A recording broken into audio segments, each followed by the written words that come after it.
3,000 miles around the edge of Antarctica. Okay. Okay. So, if it's how many thousand miles is it from the North Pole to the equator? A couple thousand miles. What's this free fall right here? Another two. Okay, so let's say you're almost 4,000 miles from the North Pole to the South Pole. 4,000 miles. Now, they believe that the sun is only 30 miles across. Okay. So that's pretty fucking small when you're talking 4,000 miles of distance here. Yeah, but we are in a controlled. We are in a dome. Well, if the Earth is a ball and we're in a sphere, it's the same thing. Okay. Why? But if we're spinning at 1,000 miles an hour, explain a lot of these storms and stuff. Why do we have a tide? Magnetic poles. Why do we have a jet stream? Why do we have a jet stream? Yeah. Why do we have a jet stream? Because Earth's moving too. Well, no. I mean, why ain't that fucking firmament ever dirty? Why ain't it clouded up with fucking pollution? Maybe it's too fucking far, and there it gets too thin. It goes out that one pinhole. Actually, they say that the sky's not as blue as it used to be. You ever seen this guy drive for fucking jump from space? Yeah, that Red Bull thing. You ever seen him, dude? Now, how exactly high up was it? Like 760, 100 and... 110,000. Yeah, but that's not real. This ain't real. Mm-mm.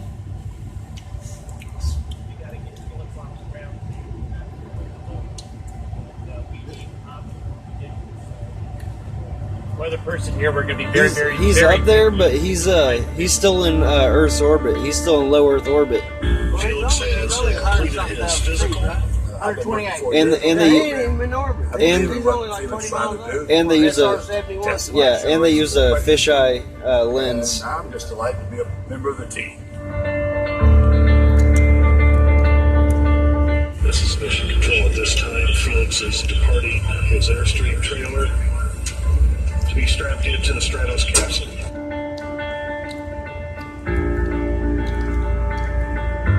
I will assess the situation again. We will not start inflating as soon as the balloon's completed laying out. So there'll be another small hold. T-minus 1 hour, 13 minutes. We're going to go on hold. Chuck Yeager was the first man to go supersonic in an aircraft.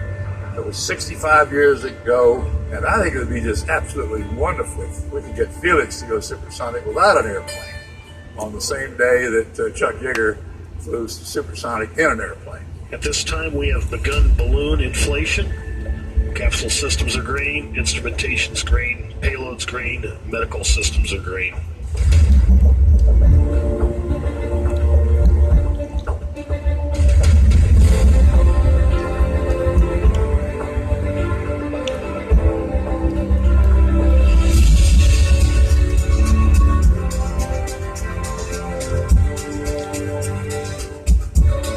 There's the release, and there's the applause, a successful rise.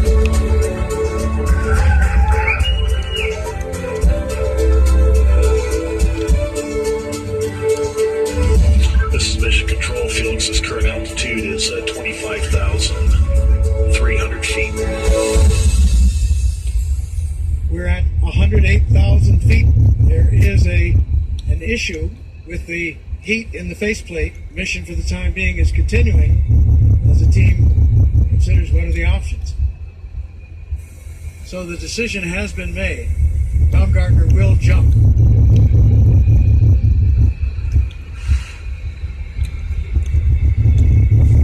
See that flat horizon?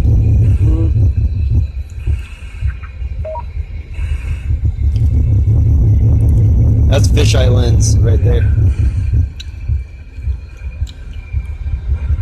From that high up, you would have a flat horizon even if the Earth is a ball Yeah. in every direction.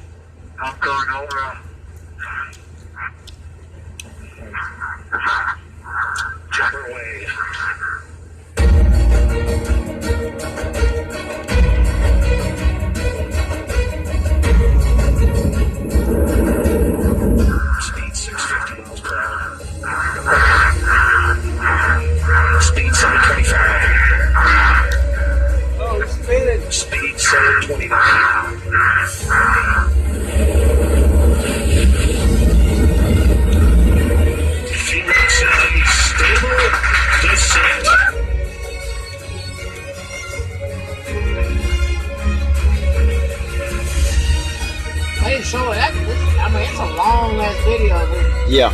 doing his free fall. It's like 12 minutes.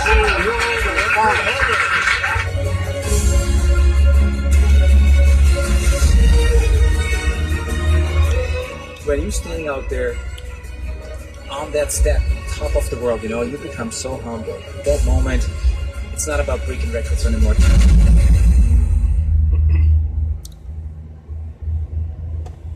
That's about hoping you get down that you live to tell about it. yeah. I just came by it, guys. I'm sorry. I just came by it. Why? Because you went up there with the fisheye lens? There it is. There's the No, world not out there. from that video right Door there. 1075. Roll the door open. I came by it, man. Because I think if the world was in a dome, It isn't a dome, even if it's a sphere. if we're I mean, it might surrounded not by, be an impenetrable dome. if we are, Well, that's what the Van if we Allen are radiation surrounded belt is. by, if the sun and the moon and we're surrounded by a big glass dome, I think the weather would be perfect all the time. All the time. Because most of the flat earthers believe that the earth is not spinning, right?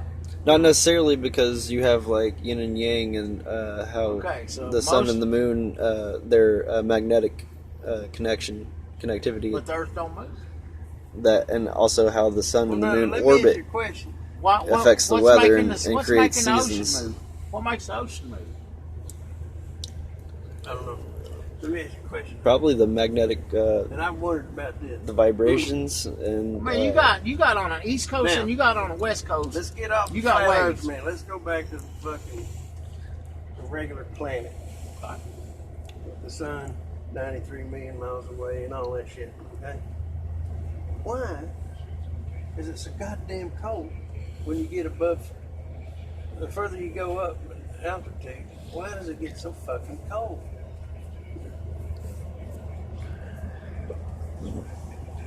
Further up you go, Yeah, isn't it like? it's like 57 degrees below zero. Yes, it's way below It's a zero cold in space. motherfucker. No, and way before you get to space. Like In elevation. 50, 55, like on top of feet. a mountain, even, or They're the back. world's tallest mountains. They're all back. 55 or somewhere around 55,000 feet. From there, the rest of the way up through the atmosphere, however far it is like 57 degrees below zero. Okay. It's a cold I mean, it's- motherfucker. It's cold when I went in August to Colorado and went to 8,000 feet. It's cold. But ain't we told that the ozone is what keeps the sun's rays from frying us? Right. And it kind of filters the heat out. That it ought to be like way fucking hot the closer you get to outer space, because you're getting up into the ozone or above the ozone layer. And they do claim that it, in direct sunlight, okay, when they get into outer space, they claim that direct sunlight is 200 something fucking degrees. Or something like that, ain't it? There might even be more than that.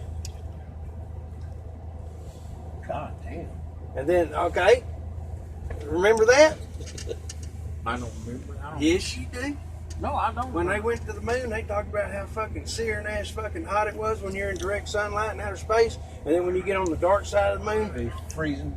it freezes, and man, it's freezing ass motherfucking cold and shit. So therefore, any satellite or anything like that that's supposed to be in orbit Should burn up. is exposed to those extreme temperatures. Not only that, but if they say that And I've satellites, heard some say that the No, temperature range in the direct sunlight outside the atmosphere is like 1,200 degrees or some shit Yeah. like that. Do It- satellites not exist? well, Flat flat earthers Earth. does not believe flat satellites. well, exist. if they do, they're within Earth's orbit. They're in low orbit because they can't. They're not made of materials How do they that sustain are. up there, though?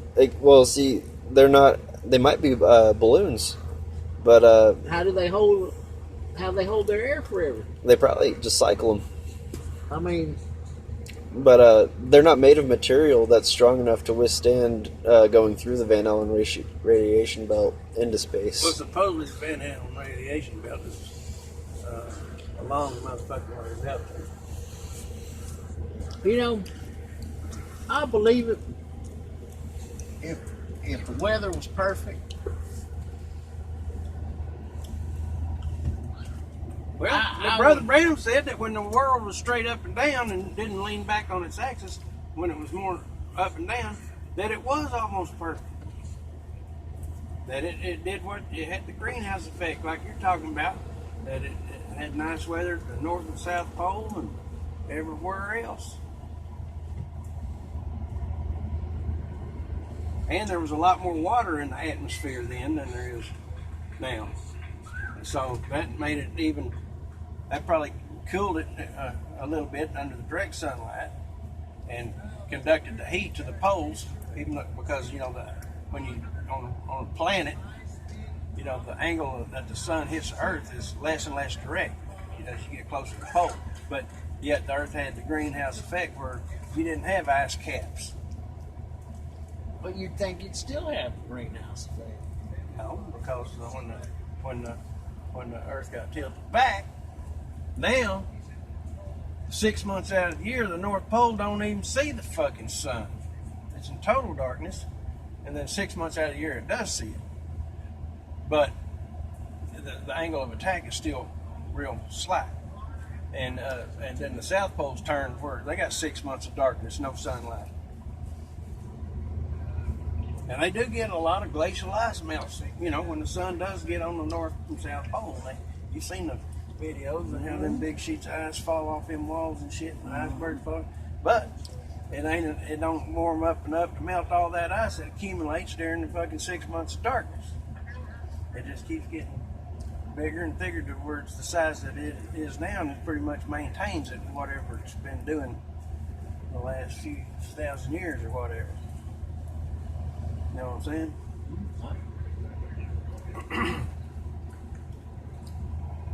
But I've heard that they, you know, they drill down through the ice and shit. Even so on that, you would still have. You would still have. Okay, so they say the Earth shifts still, or it shifted a long time ago. Brother Brown said they shifted it before the flood, fucking Okay. with atomic power. Okay, now